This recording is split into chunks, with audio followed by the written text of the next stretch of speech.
കാവിൻ്റെ സിന്ദൂരച്ചപ്പുമായി മേഘമരാളങ്ങൾ അണയുമ്പോൾ മൂവന്തിക്കാവിൻ്റെ സിന്ദൂരച്ചപ്പുമായി മേഘമരാളങ്ങൾ അണയുമ്പോൾ ഉത്രാടം പണ്ടപ്പോ ദൂതു പറഞ്ഞതും കാറ്റിൻ്റെ കൈകളാൽ മുല്ലയിറുത്തതും നിന്നെ മധുമായി അണിയിച്ചതും ഇന്നലെ സന്ധ്യയിൽ ആയിരുന്നു.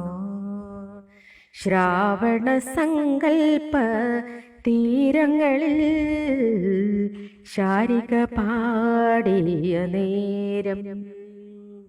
ശ്രാവണ സങ്കൽപ്പ തീരങ്ങളിൽ ശാരിക പാടിയ നേരം.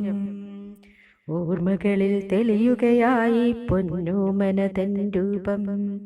ഓർമ്മകളിൽ തെളിയുകയായി പൊന്നോമനതൻ രൂപം. ശ്രാവണ സങ്കൽപ്പ തീരങ്ങളിൽ ശാരിക പാടിയ നേരം.